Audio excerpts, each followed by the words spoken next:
Have you ever noticed? The more we try to control everything, the more exhausted we feel. We schedule, we plan, we rush, we fix, and still peace feels just out of reach. It's strange, isn't it? We crave calm, yet we chase chaos. We long for simplicity, yet we fill every quiet space. But what if stillness isn't something we earn? What if it's something we remember? Today, I want to invite you to explore a different way of seeing. Not through effort, but through surrender. Not by adding more, but by letting go of what's never really been ours to carry. There's a gentle truth in the Buddha's teachings, one that feels like a deep exhale. To be free, we don't need to go anywhere. We simply need to be here. In this video, we'll explore that path, the path of just being. We'll walk through quiet teachings, ancient parables, and a few surprising turns, including the story of a monk who smiled when offered the rarest jewel in the kingdom, and simply turned it away. Stay with me. I think you'll see why. And if this path speaks to your heart, come walk it with me. Click subscribe, not just for a channel, but for a shared journey back to what matters. Chapter 1: The Silence That Heals. Rediscovering the Present Moment. I used to believe that peace was a destination, something far off, maybe waiting at the end of a long checklist or tucked into the folds of some future version of myself. The more disciplined me, the more enlightened me, the finally got it all together me. But life, in its quiet wisdom, kept whispering otherwise. Not through grand awakenings. No lightning bolts. Just in small things, ordinary things. A leaf falling, the sound of a kettle boiling, a tired dog stretching in the sun. Moments so soft they were easy to miss, unless you were really paying attention. Have you ever paused so completely that the world around you seemed to exhale? I remember the first time I did. Not because I planned it, but because I had nothing left to give. I was tired, the kind of tired that seeps into your bones. I sat on the floor, not for meditation, not for reflection, but simply because I couldn't keep standing, and something strange happened. For the first time in a long while, I noticed my breath. That was it. No bells, no profound insights. Just breath. Warm, gentle, unjudging.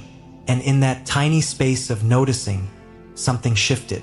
It was like the noise inside me softened, just enough for me to hear what had always been there beneath it. Stillness. Real, living, breathing stillness. I didn't know it then, but that moment was the start of something. A return. A remembering. You see, we're not strangers to the present moment. It's not new to us. We were born fluent in it.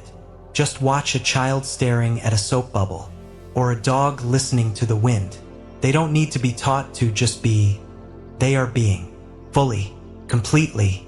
But somewhere along the way, we unlearn it. We trade presence for productivity, wonder for worry, and slowly, like a boat drifting from shore, we forget how to come back home to now. The Buddha knew this drift. He saw it in the minds of kings and beggars alike. That endless wandering, always chasing what's next, always haunted by what's past. And so he offered us a compass. Simple, elegant, profound. Do not dwell in the past. Do not dream of the future. Concentrate the mind on the present moment. It sounds simple, but to live it, to truly live it, is to radically shift how we relate to life. Not as a problem to solve, not as a ladder to climb, but as a breath to feel, a sound to hear, a moment to inhabit. It's no coincidence that in so many languages, the word present also means gift, and yet how often do we unwrap it? I sometimes think about how much of my life I've lived somewhere else. Eating dinner but already worrying about tomorrow's meeting. Walking through a garden but not really seeing it because I'm reliving an argument from last week. Smiling at someone while thinking about an email I haven't answered. We call it multitasking, but really it's fragmentation. It's living in pieces. The first time I heard the Zen saying, "Now is all there is, and the future is just another name for now," I actually laughed out loud, not because it was funny, but because it was so startlingly true. And I had never thought of it that way. We live as though the next moment will somehow be more real, more meaningful, more ours. But when we get there, we're still not really there, because our mind has already moved on again. is a trick we play on ourselves. One we learn from the world around us, a world built on urgency and comparison. But Buddhism invites us to wake up from that trick, to sit still and see clearly, not with judgment, but with kindness. Imagine sitting by a pond. No phone, no to-do list, just you, the wind, the water. You watch a ripple form from a single drop, then widen and fade. You hear birds you didn't realize were there. You feel your own body sitting here, grounded, breathing. And for a moment, nothing is missing. You're not striving. You're not fixing. You're just here. That's what it means to rediscover the present moment. Not by force, not by performance, but by softening, by turning toward what is already here, already whole. There's a story from the Buddhist tradition about a monk who asked his teacher, "What is enlightenment?" The teacher replied, "When hungry, eat. When tired, sleep." The monk was confused. "But don't we all do that?" The teacher smiled. "No. When you eat, your mind is on 1,000 things. When you sleep, your mind still races. I eat when I eat. I sleep when I sleep. That is the way." There's such beauty in that, such clarity. Not because it's extraordinary, but because it's so wonderfully ordinary. It reminds us that presence isn't some mystical state reserved for mountaintops. It lives in the simplest acts when we fully enter them. Pouring tea, washing hands, tying shoelaces. The question is not whether these things matter, but whether we are truly there for them. One of my favorite practices now is what I call anchoring. When life feels like it's spinning, I choose a small physical action and give it my full attention. Lighting a candle, feeling the warm mug in my hands, brushing my teeth with awareness. Anchors to keep me from drifting. You can try this too. Next time you shower, notice the water. Really feel it. Next time you walk, feel your feet meeting the ground. Next time you breathe, feel the air enter and leave your body like a friend visiting home. These moments are not nothing. They are everything, and they build something inside us, a kind of muscle for presence, for returning, for living a life that feels less like chasing and more like arriving. There's a Japanese word I love, ma. It means the space between things, the pause, the silence that holds the music, the breath between thoughts. In our world, ma is vanishing. We rush to fill every silence, every gap, every moment of stillness. But what if the healing lives in the in-between? What if that's where we truly meet ourselves? A few weeks ago, I watched an old man sitting on a bench in the park. He wasn't on his phone. He wasn't reading. He was just sitting, watching the leaves fall. Every so often, he'd smile. And I thought to myself, there it is. That's it. The whole teaching right there on that bench. No grand philosophies, no books, just presence. And maybe, just maybe, that's enough. The world will keep moving. There will always be more to do, more to fix, more to reach for. But right now, in this breath, in this space between your thoughts, something sacred is waiting. Not in some future version of you. Not when you're more healed, more organized, more enlightened. Now, just as you are. You don't need to get rid of your thoughts. You don't need to be calm all the time. You just need to notice. That's where it begins. Noticing the sound of your breath like the tide returning. Feeling the warmth of sunlight on your cheek. Listening not to respond, but to understand. Allowing this moment to be enough. And slowly, gently, something shifts. The world doesn't change, but how you meet it does. And in that meeting, there is peace.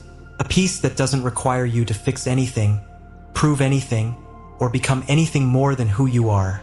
Right here, right now. This is the silence that heals.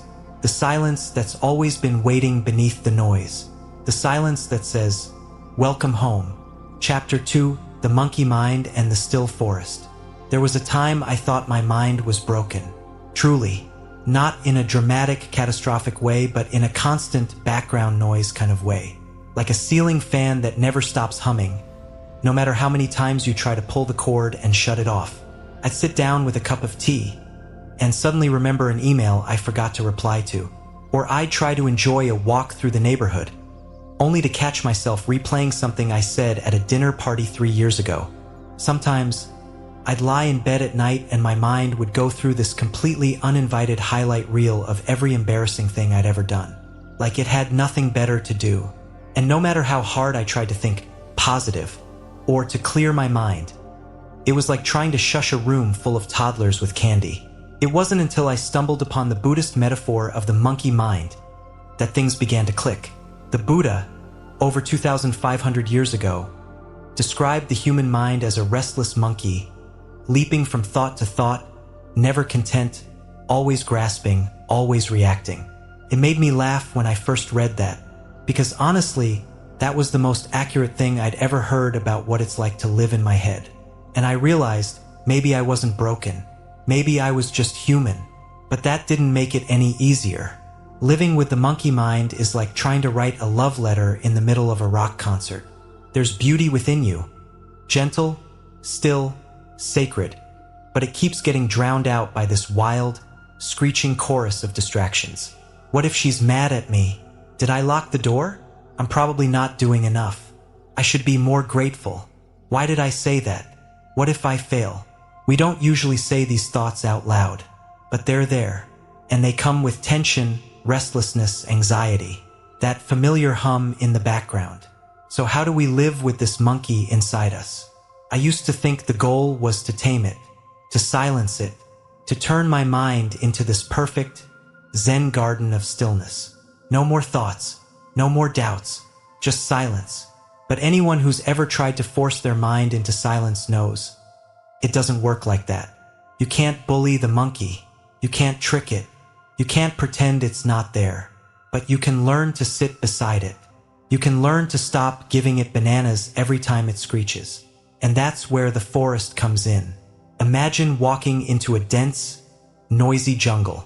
Monkeys jumping through trees, birds calling, branches snapping underfoot. It's wild, loud, chaotic. But as you walk deeper, something changes. The noise begins to fade. The trees thin out. And suddenly you reach a clearing. White, quiet, open. You sit down on a smooth rock in the center. The sunlight filters through the leaves. A soft breeze brushes your cheek. You can still hear the monkeys faintly, but they're far enough that they no longer control your attention. That clearing, that's your awareness. That's the place within you that doesn't get caught in the monkey's games. The place that watches patiently without reacting. The place that simply is. And the path to that clearing. It's meditation. Now before you imagine some impossibly serene monk sitting on a mountaintop, let me stop you. Meditation isn't about becoming someone else. It's about remembering who you are beneath the noise.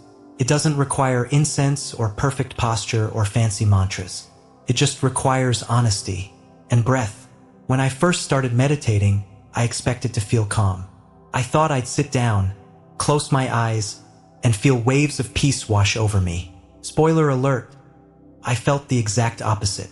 I felt fidgety, bored, irritated. I wanted to check my phone. I thought of snacks.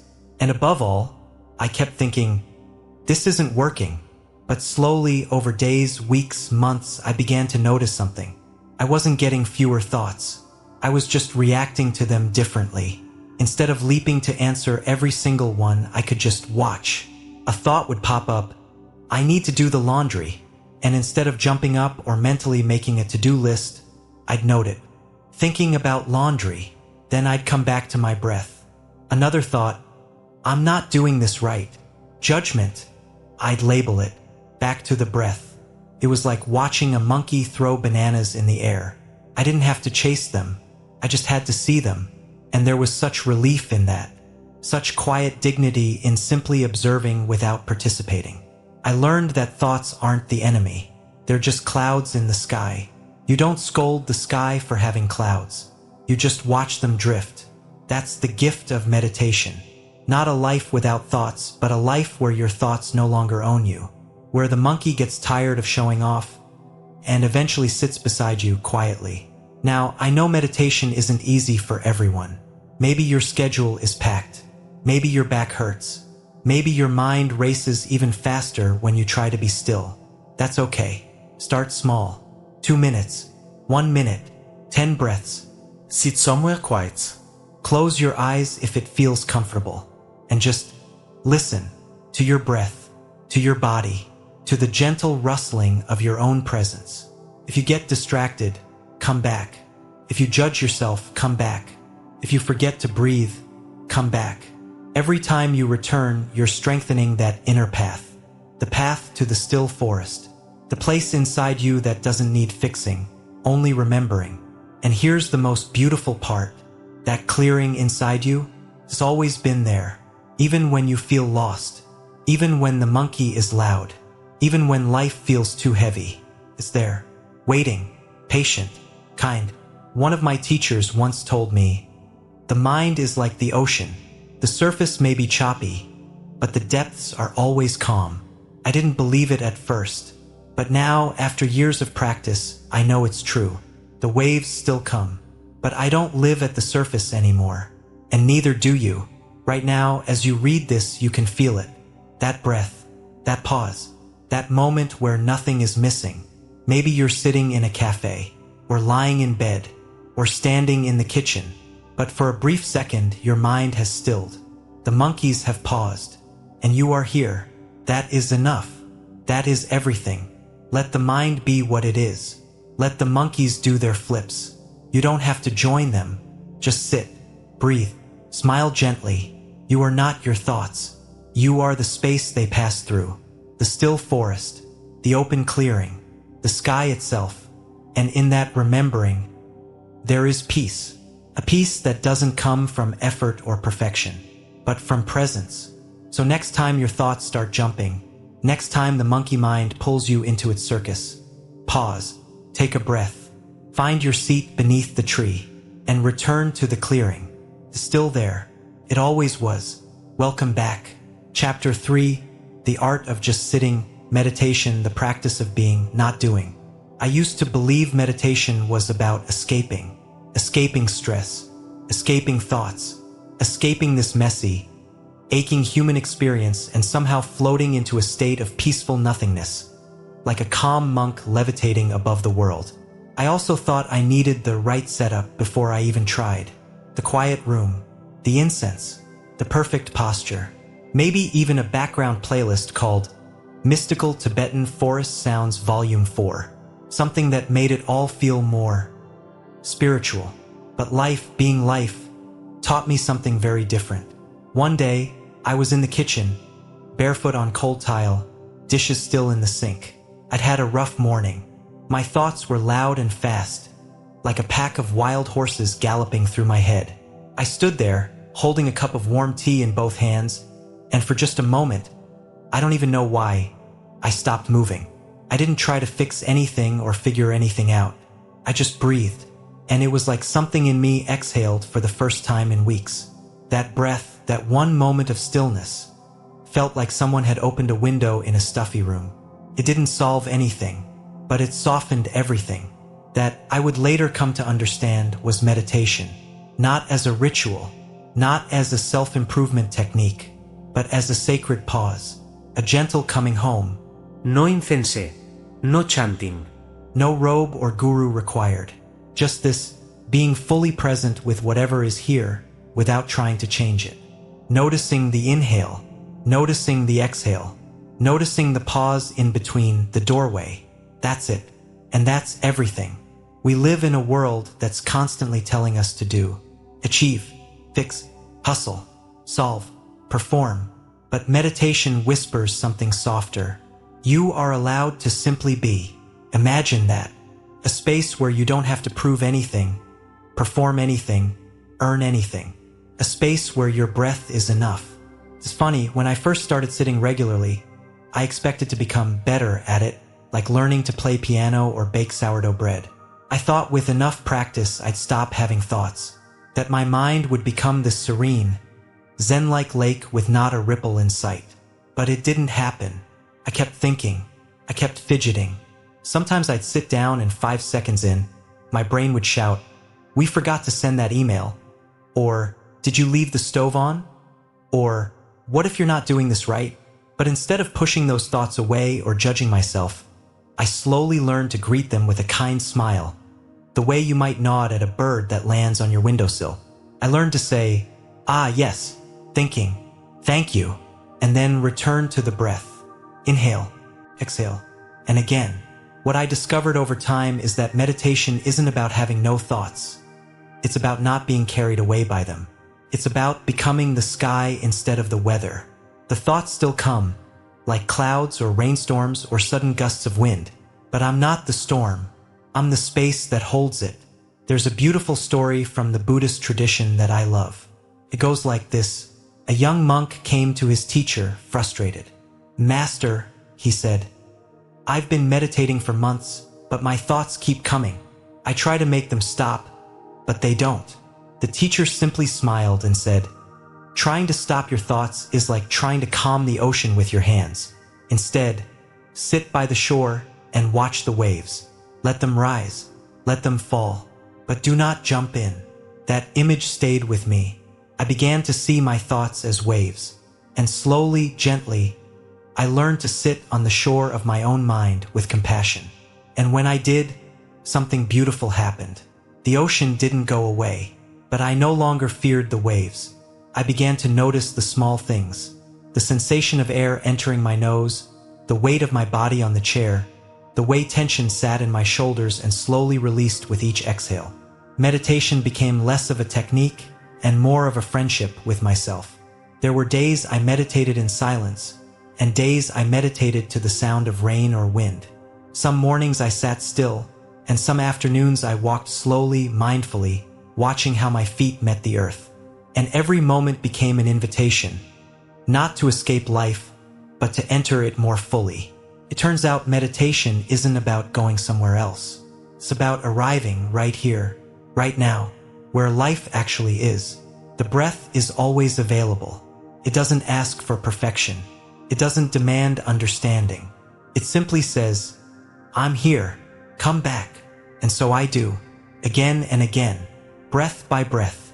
There's a quiet humility in this practice, a kind of sacred ordinariness. It doesn't make you a different person. It makes you more you, the you that can sit with discomfort, the you that remembers you are not your mistakes, not your roles, not even your emotions. You are the awareness that holds them all. And in that holding is healing. Sometimes people ask me, how do I know if I'm doing it right? And I smile and say, if you're breathing and noticing, you're already doing it. There is no gold star for enlightenment, no scoreboard, no final exam, only this moment. And this moment is enough. Now, I won't pretend meditation is always peaceful. Sometimes it brings up things we've avoided. Sometimes we cry. Sometimes we feel restless or angry or deeply bored. But even that is part of the practice. Being with what is as it is. Learning to sit with ourselves as we are, not as we wish we were. It's radical, really. In a culture that tells us to change, to fix, to improve, we sit and say, I am enough. And that truth, spoken silently within, changes everything. There's one more story I want to share with you. It's about a woman I met during a retreat. She was in her 70s, soft-spoken, gentle eyes. She had been meditating for over 30 years. I asked her once, after all this time, what has meditation given you? She paused, looked down at her tea, and said quietly, it gave me permission to befriend the parts of myself I used to run from. That line stays with me, because at its heart, meditation is an act of deep compassion. Not just for the world, but for yourself. It's how we learn to stay when things are beautiful, to stay when things are hard, to stay when we don't have answers, to stay and breathe. And so, if today you feel scattered or overwhelmed, if your thoughts are racing or your heart is heavy, I offer you this. Find a quiet corner. Sit however feels comfortable. Close your eyes if that feels safe. And breathe. Just one breath. Feel it move through you. Let it remind you that you are here. Let it say, welcome home. You don't need to achieve anything today. You don't need to fix yourself. You only need to notice that you are alive and that this moment, this very breath is sacred. That is meditation. That is enough. And like the lotus rising from the mud, your peace will bloom. Not because you chased it, but because you made space for it to grow. So come, sit, be still, let yourself be, let life be, and trust that this soft practice of returning again and again is changing everything. Even if it doesn't feel like it, even if the mind still chatters, even if nothing looks different, you are tending to something deep and ancient within you. The quiet knowing, the loving awareness, the gentle rhythm of now. And in that space, beyond effort, beyond noise, beyond the stories we tell ourselves, you are whole, always were, always will be. Just breathe. Chapter 4, The Gentle Art of Loving Yourself. There was a time I believed self-love was something you had to earn, like a reward you get once you've fixed everything that's broken in you. A prize that comes after you've become the person you think you're supposed to be. I didn't know how to love myself when I was messy, or tired, or making mistakes. I thought self-love was for later, for someday, for when I finally got it all right. But someday never came. And in the quiet spaces between the striving and the self-criticism, I began to feel hollow, like I was building a home but never allowing myself to live inside it. Maybe you felt that too. We're taught early on how to care for others, how to give, to serve, to be kind. But somewhere along the way, we absorb a strange message that loving ourselves is selfish or silly or somehow wrong. So we become our own harshest critics. We whisper things to ourselves we'd never say to another human being. I'm not enough. I should have done better. What's wrong with me? We mistake motivation for shame. We confuse growth with punishment. And we carry around these invisible weights, hoping that one day, finally, we'll be good enough to set them down. But Buddhism teaches something radically different. The Buddha said, you yourself, as much as anybody in the entire universe, deserve your love and affection. That truth stopped me in my tracks the first time I heard it. Not because it sounded revolutionary, but because it felt like coming home. What if self-love isn't selfish at all? What if it's the soil from which all other compassion grows? We can't pour water into someone else's cup if ours is empty. We can't truly see and care for another if we're constantly turning away from ourselves. But how do we start? How do we learn to love ourselves softly, gently, when we've spent so long doing the opposite? For me, it began in the most unexpected place. A Tuesday morning, still in pajamas, no music playing, the sky a soft gray. I was brushing my teeth, half distracted, when I caught my own reflection in the mirror. Nothing dramatic, just a tired face, puffy eyes, a trace of sadness I hadn't acknowledged. And instead of looking away, I paused. I looked into my own eyes, not with judgment, but with curiosity. And I whispered something I'd never said before. I'm here with you. That was it. 3 words. And yet, something softened. The wall I didn't even know I'd built began to crumble. Not all at once. Not dramatically. Just enough to let in a little light. That was the first time I truly practiced self-love. Not as an idea, but as an act. It wasn't about affirmations or bubble baths or treating myself to something fancy. It was simply choosing, in that moment, to be with myself rather than against myself. That's where it begins. Not in big gestures, but in quiet choices. In the tone we use when we speak to ourselves. In the patience we offer when we mess up. In the permission we give ourselves to rest. So many of us live with this silent pressure to always be doing, to achieve, to improve, to become. But loving yourself isn't about becoming. It's about remembering. Remembering that beneath the noise and expectations and conditioning, you are already worthy. You don't have to earn it. You already are it. It's not an ego thing. It's not about superiority. It's about dignity. About saying, I am a living being. I have struggles and scars, but I am still here, and that matters. I once heard someone say that we are all just children who wanted to be held, and now live in adult bodies trying to remember how to hold ourselves.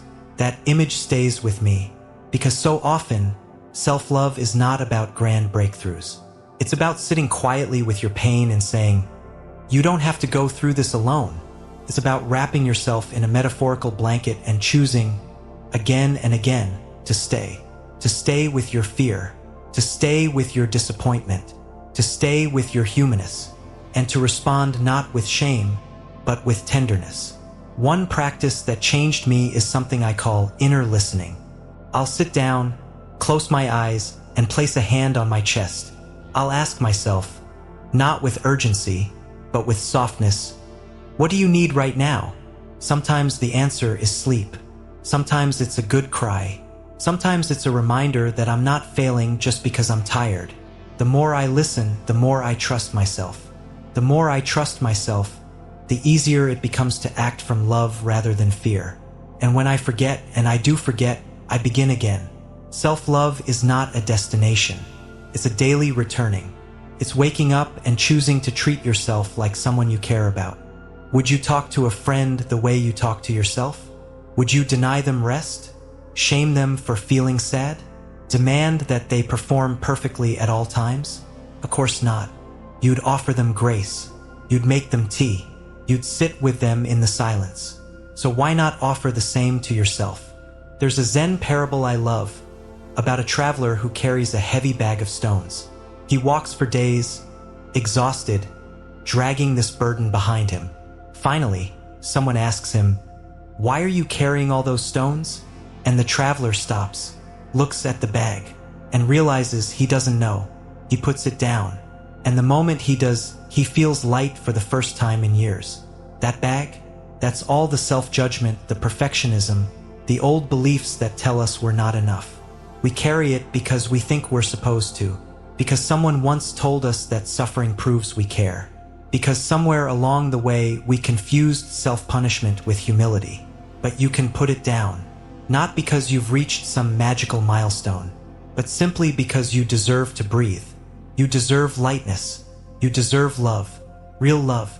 Not the kind that waits until you've improved, but the kind that sits beside you when you're crying in the shower. The kind that says, even now, especially now, I choose you. If this feels hard to accept, that's okay. It's not your fault. We're not taught to love ourselves. We're taught to compete, to compare, to judge. But the truth is, every single one of us is just trying to find our way home. And self-love, that's the path. It's the lantern we carry in the dark. The breath we take when everything feels too much. The whispered reminder, I matter. I belong. I am loved. So today, maybe you try something gentle. Write yourself a note.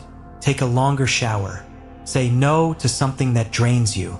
Say yes to something that nourishes you. Or maybe you just breathe and remember that your breath alone is proof that you're already enough. You are not broken. You are not too much. You are not behind. You are a lotus blooming slowly, bravely from the mud. You are a quiet miracle in motion. And the most beautiful part? You don't need to wait for permission. You can begin now, right here in this breath. Say it with me softly, like a prayer. I am here. I am enough. I am learning to love myself. That's not selfish. That's sacred. And that's the beginning of everything. Chapter 5, Sacred Moments. Discovering mindfulness in the mundane. I used to think awakening had to come in a thunderclap. Some sudden illumination on a mountaintop. A profound insight while staring into the eyes of a guru. Something dramatic. Something that would shake me awake like a bell ringing in the middle of the night. But instead, it came while washing a bowl. It was an ordinary evening. I was in my kitchen, sleeves rolled up, warm water running, a sponge in one hand. And I remember I was scrubbing a small ceramic bowl, one I'd used to eat rice earlier. Nothing about it was remarkable, except in that moment I wasn't thinking about anything else. Not the to-do list, not the dishes still waiting, not the person I forgot to reply to, just this bowl, just this movement, just this breath. And the silence that bloomed in my chest was louder than any thunderclap could ever be. I looked out the window, and the world seemed softer, the air more tender. The act of washing, something I'd done 1,000 times before, felt like prayer. That was my first true taste of mindfulness in the mundane. And it changed everything, because we've been sold this idea that spirituality happens somewhere else. In temples, on retreats, on mountaintops with chanting monks and the scent of sandalwood lingering in the air. But what if the divine isn't in the extraordinary? What if it's hidden in the ordinary moments we rush through every single day? Thich Nhat Hanh, one of the most gentle voices of our time, once wrote, "Drink your tea slowly and reverently, as if it is the axis on which the whole world revolves." The first time I read that, I smiled.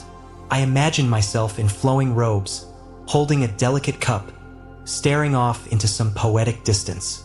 But the next day, while sipping tea at my cluttered table, surrounded by yesterday's laundry and unanswered emails, something shifted. I slowed down, just a little. I felt the warmth of the cup against my palms. I noticed the steam swirling gently upward. I tasted the quiet bitterness of the tea against my tongue. And in that moment, I understood what he meant. The world didn't need to change for presence to happen. I needed to show up for it. That's what mindfulness is. Not a performance, not an escape, not a self-improvement strategy, but a return to this moment, to this breath, to this dish, this sock, this spoonful of soup. Mindfulness turns routine into ritual, chores into ceremony, life into liturgy. It's not about doing more. It's about being more with what we already do. I think of it like this. If your life were a painting, mindfulness is the act of noticing the brush strokes, not just admiring the final image, but feeling the movement, the texture, the color of each passing second. And here's the thing most people don't say about mindfulness. It's surprisingly tender. It's not about controlling your mind or becoming perfectly still. It's about making room for what's here, with curiosity, with kindness, with presence. I remember speaking with a woman at a retreat once. She told me she felt like she was failing at mindfulness because she couldn't stop her thoughts while washing dishes. I asked her, "But did you notice them?" She said yes, and I smiled. "That is mindfulness," I told her. Noticing is the whole thing. It's not about forcing stillness. It's about noticing the noise and still choosing to stay. That choice, that simple act of returning again and again to now, is what transforms the mundane. You don't have to escape your life to find peace. You just have to pay attention to the way the water sounds when it hits the sink, to the feeling of warm clothes as you fold them, to the smell of garlic as it sizzles in the pan. These moments, they're not interruptions. They are the practice. One of my favorite things to do now is to make a cup of tea as a full-body meditation. I'll boil the water with intention, feel the shape of the teacup in my hands, watch the leaves swirl and settle. Wait, not just for the tea to steep, but for my own breath to slow. And when I sip fully, not while scrolling, not while half listening to something else, just sipping. Sometimes that cup of tea feels more sacred than any sermon, because in that moment, I'm not chasing anything. I'm not performing. I'm simply with my life, and there's a kind of joy that grows there, quiet, steady, unshakable. It's the joy of presence, not the high of excitement, but the glow of being awake. And the best part? It's available to you right now.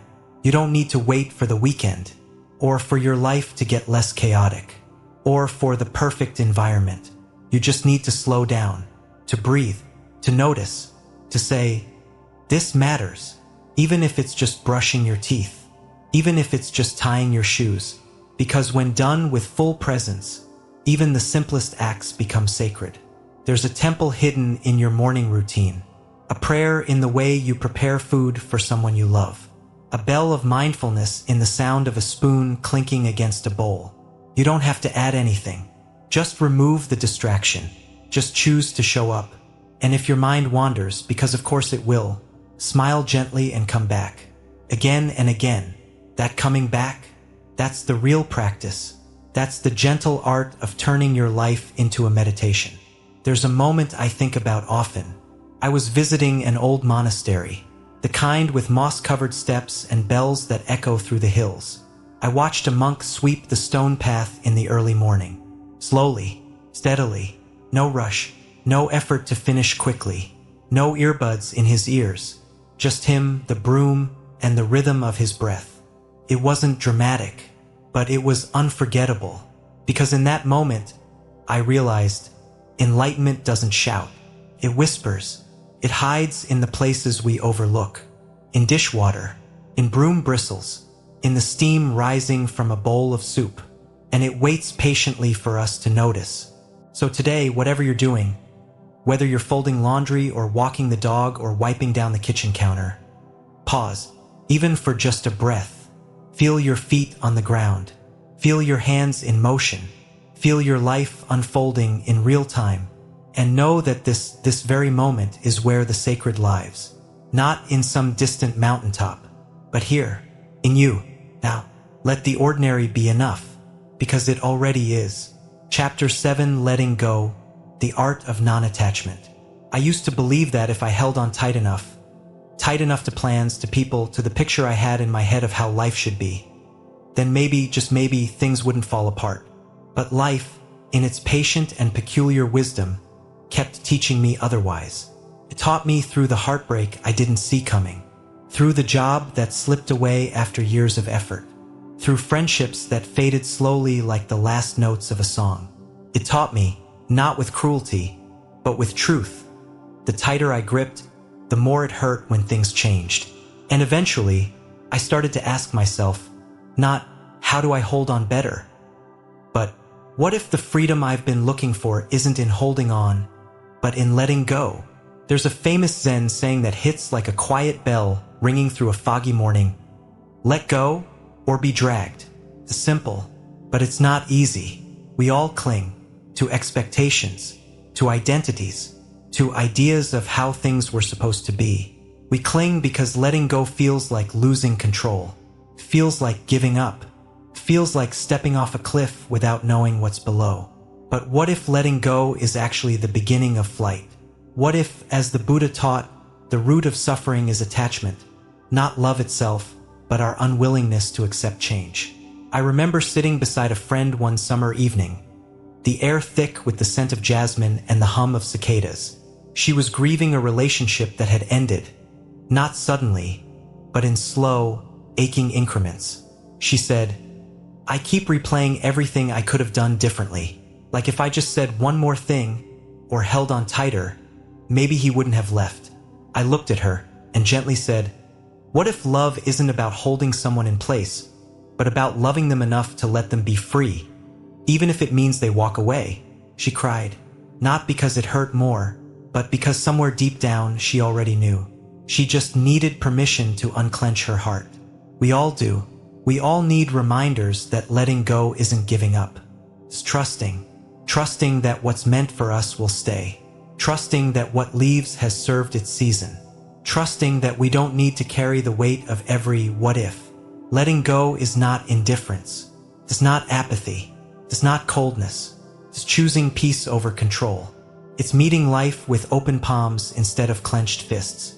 The Buddha often taught under the wide, open sky, not because he rejected structure, but because he understood impermanence. He taught his disciples to observe the clouds, the leaves, the changing seasons, because nature doesn't resist change. It moves with it. A leaf doesn't argue with the wind. It surrenders. It dances. And in doing so, it becomes part of something bigger. So what does letting go look like in daily life? Sometimes, it's pausing in the middle of a stressful moment and asking gently, what am I holding on to right now? It's noticing the tension in your jaw when someone speaks to you in a way you don't like. It's feeling the tightness in your chest when things don't go according to plan. It's observing your own inner grip on the need to be right, on the fear of being misunderstood, on the belief that things have to happen your way. And then softening, not fixing, not forcing, just breathing, because the breath teaches us how to let go. Every inhale is a beginning. Every exhale is a surrender. We don't cling to breath. We trust the next one will come. In the same way, we can begin to trust the flow of life. Not blindly, but wisely, mindfully.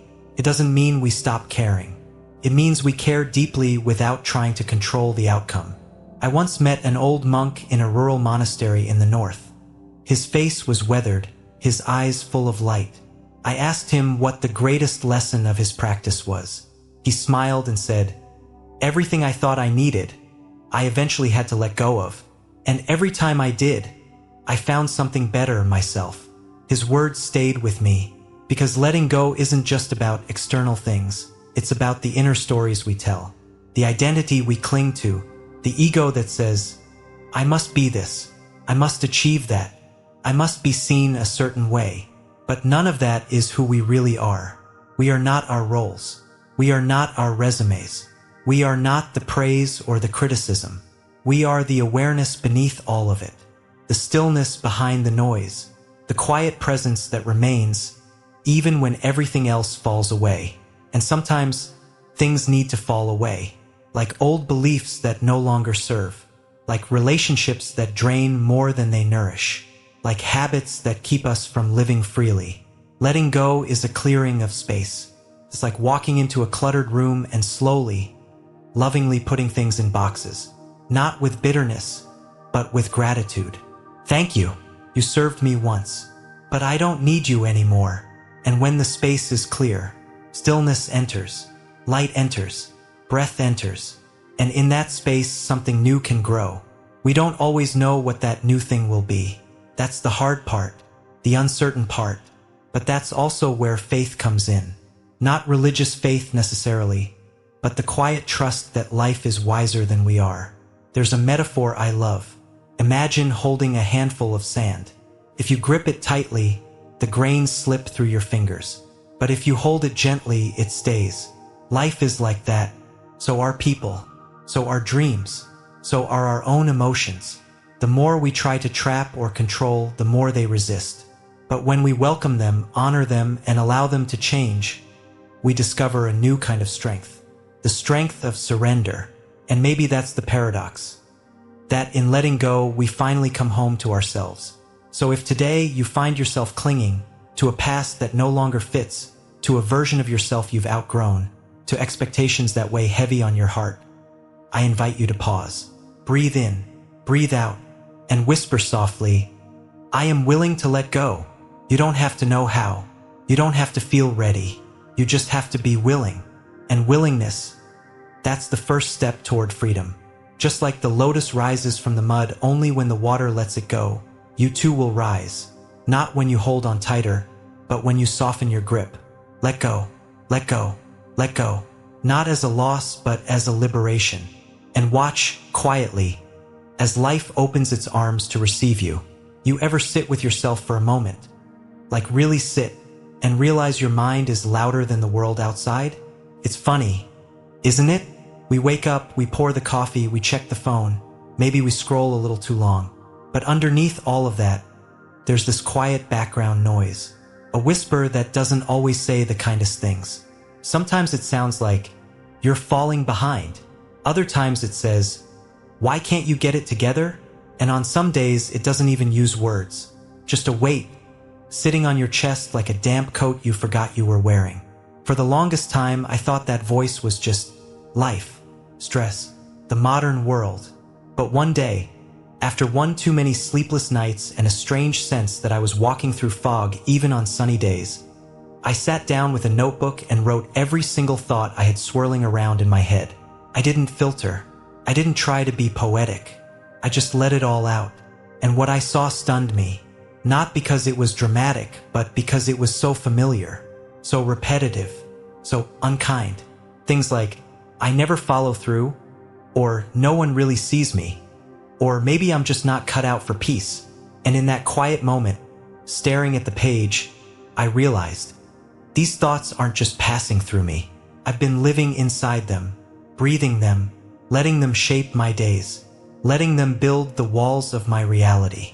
That's when I started to understand something I'd only read in passing before. The subconscious mind isn't some distant place buried under layers of mystery. It's not locked away. It's right there, just beneath the surface. It's the soil where every belief, every thought, every emotional habit takes root. And here's the kicker. That soil grows whatever you plant in it. The mind is a garden. Took me years to truly grasp that. But once I did, everything started to shift. Because whether we realize it or not, we're all planting something. Every single day. When you repeat a thought, you're watering it. When you hold onto a belief, even one you didn't choose, it grows deeper roots.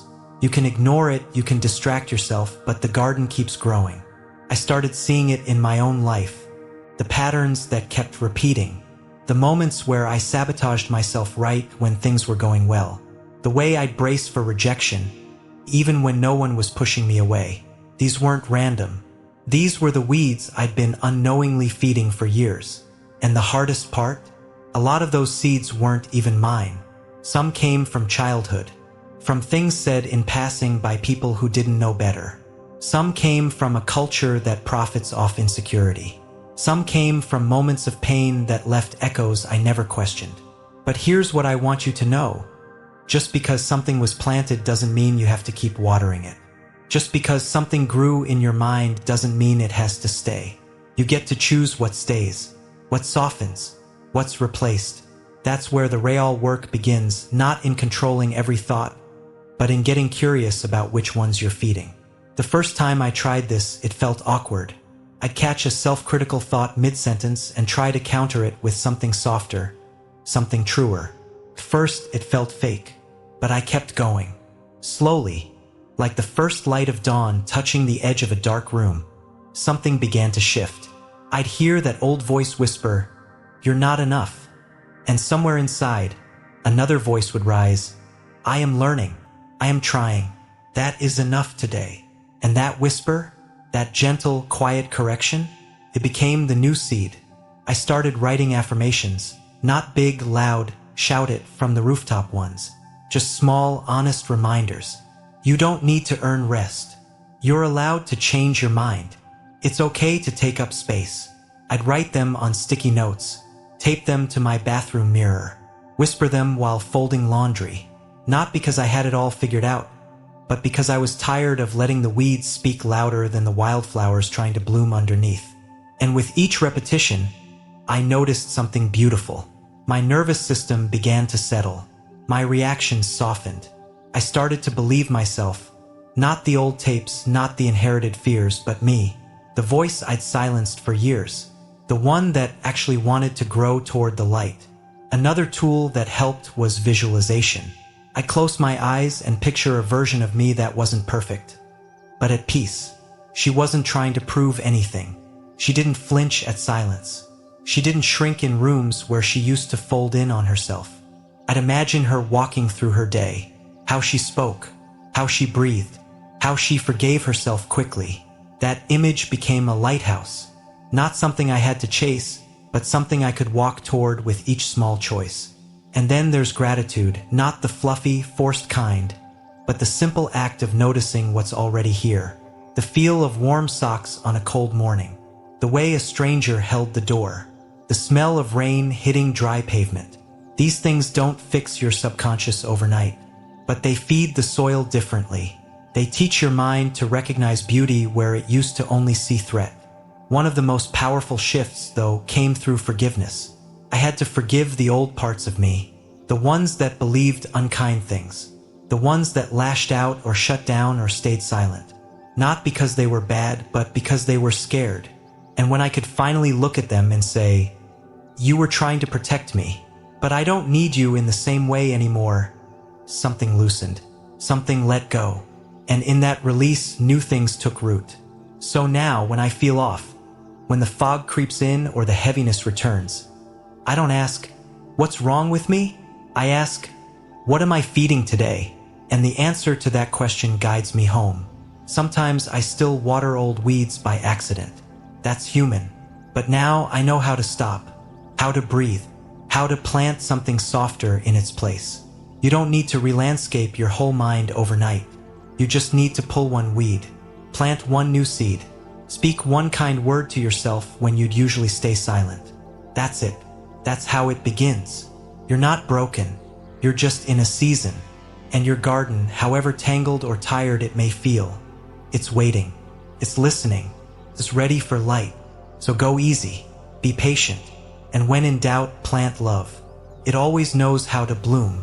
And the more I paid attention to what was growing in my inner garden, the more I realized it's not just about thoughts.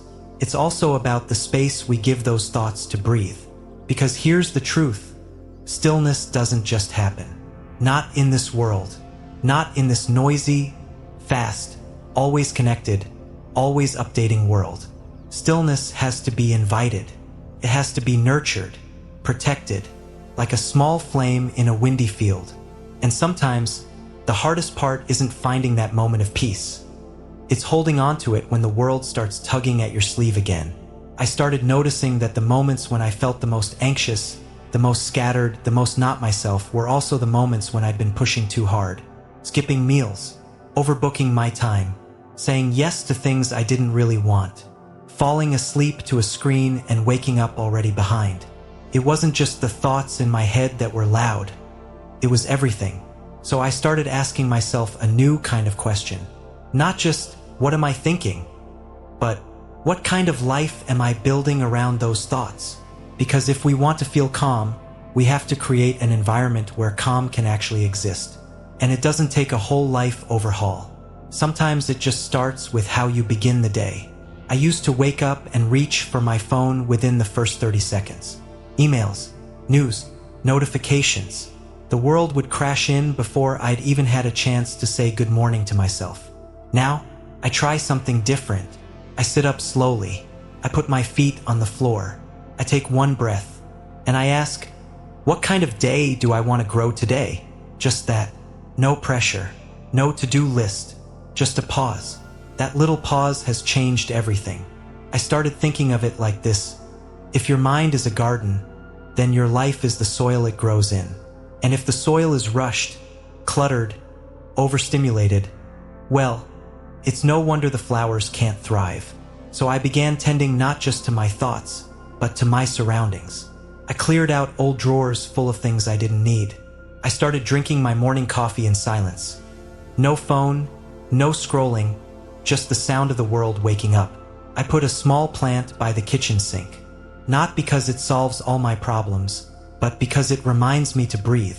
There's something sacred about simplicity. Not in a sterile, minimalist aesthetic kind of way, but in a soul way. The kind of simplicity that feels like exhaling after holding your breath too long. And the beautiful part is it doesn't have to look a certain way. For some people, it's soft lighting and quiet music. For others, it's leaving space in their schedule to just stare out the window for a while. For me, it was learning to make friends with the quiet again. Because silence isn't empty. It's full of answers we've been too busy to hear. One night, I turned everything off. TV, phone, even the little hum of background noise I'd grown used to. And I just sat. Quand le lit. Nothing to do. Nowhere to be. And at first, it felt awkward. Like I was waiting for something. But then, I started to feel it. This warmth. This softness. Like the quiet was cradling me. And I realized, I don't need more content.